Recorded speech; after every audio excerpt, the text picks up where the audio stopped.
فرمي أبو بكر بو هات تدرو بمقرما أفرمي والله برسيتي داري كردومة تدرو أي في غمر إخوة عليه الصلاة والسلام.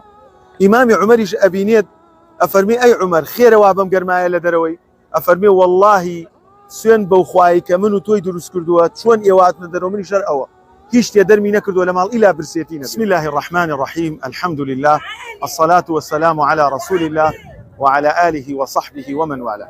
خوش شويستان مدينة برا لبسرهات ئەم شوێنەی کە ئێوە ئەیبینن بزەبت ئەو قوبە سەوزە خواروەی بەرهەیوانی مزگەوتی مەدینە بوو. مزگەوتی ئەسلی مەدینەی پێغەمبەر عەلەیهی سەڵات وسەلام ئەلەوێ بوو لە ئەوڵ یەکێ لەو بەسەرهاتە خۆشانەی کە خۆشە و ناخۆشە خۆشە بۆ ئەهلی ئیمان بەڵام پرخەم و ناسۆرە بۆ پێغەمبەر صلی الله عليه وسلم و ئەبوو بەکری صدیق و ئیمامی عومەر ڕەزای خوایان لێبێت. هەروەکو کە معلومی جەنابتانە پێغەمبەر عەلەیهی الصلاة والسلام ژیانی هەژاری هەڵبژاردبوو. ڕۆژێکیان پێغەمبەری خوا صلی الله عليه وسلم بە برسێتی لە ماڵی خۆی لە حوجرەی دایکە عایشە دێتە دەرەوە گەرمای نیوەڕۆیە. ئیمامی ئەبوو بەکر ئەبینێ ئەفەرمێ ئەبوو بەکر بۆ هاتیە دەرەوە بەم گەرمایە ئەفەرمێ واللهی برسێتی دەری کردومەتە دەرەوە ئەی پێغەمبەری خوا عەلەیهی الصلاة والسلام. ئیمامی عومەریش ئەبینێت ئەفەرمێ ئەی عومەر خێرەوا بەم گەرمایە لە دەرەوەی ئەفەرمێ واللهی سوێن بەو خوای کە من و تۆی دروست کردووە چۆن ئێواتنە دەرەوە منی شەر ئەوە هیچ تێدەرمی نەکردووە لە ماڵ ئیلا برسێتی نەبێت. بۆیە پێغەمبەر عەلەیهی الصلاة والسلام ئەفەرمێ پیاوێکی بەڕێز هەیە لە مەدینە با بچین میوانی ئەو بین. ئەچن بۆ ماڵ ئەبی هەیثەمی ئەنساری.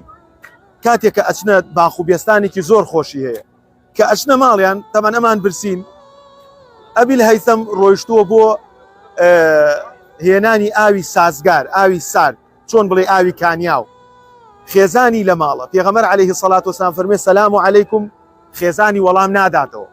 دووەم جارە فەرمێ سەلام عەلەیکم خێزانی وەڵام ناداتەوە. سێەم جار پێغەمبەری خوا عەلەیهی الصلاة والسلام فەرمێ سەلام عەلەیکم وەڵام ناداتەوە.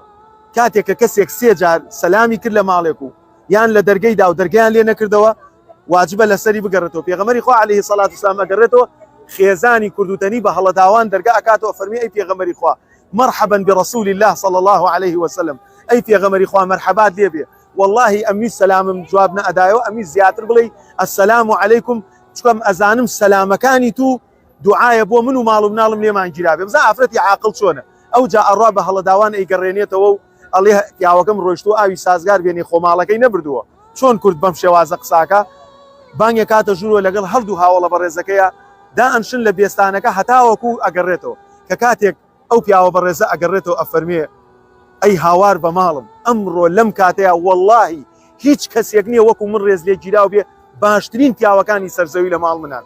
کێیە پیاوەکانی سەرزەوی؟ پێغەمبەری خوا عەلەیهی الصلاة والسلام ئەبوو بەکری صدیق عومەری کوڕی خەتاب. ئەم سێ کەڵە پیاوە دەعوەتی ئەم ماڵە بەڕێزن بۆیە ئەڕوا بەپەلا کۆمەڵێ خورمای ئەکاتەوە کە خورمای گەیوە خورمای نەرم و جوان و کۆمەڵێ خورمای ڕەتب ئەکاتەوە کە وشک و تەڕە.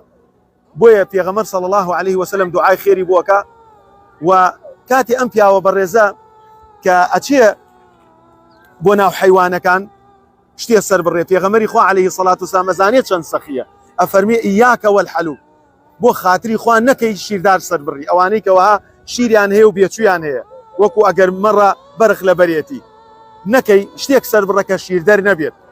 بۆیە بەپەلا ئەڕوا حەیوانێک سەر ئەبڕێ و لە توپەتی ئەکا هەنێکی بە کوڵاوی هەنێکی بە برژاوی هەنێکی بە سوورە کورایی ئەخاتە بەردەستیان لەو ئاوە سازگارە ئەخۆن لەو خوڕماتە ڕووجوانە ئەخۆن لەو ئاوە شرین و سازگار و گۆشتە برژاو و کوڵاوە ئەخۆن کە نانەکە تەواوەکەن.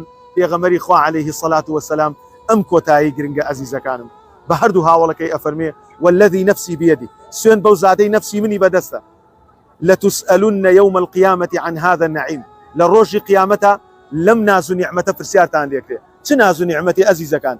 نیعمەتی دەرچوون بە برسێتی لە ماڵی خۆیان لە ماڵی خەڵکا تێریان خواردووە. خوا من و تۆ چەندێ تێرین لە ماڵی خۆمانە. ئەوە خەم و ناسۆر و بەسەرهاتەکانی ژیانی پێغەمبەر عەلەیهی الصلاة والسلام.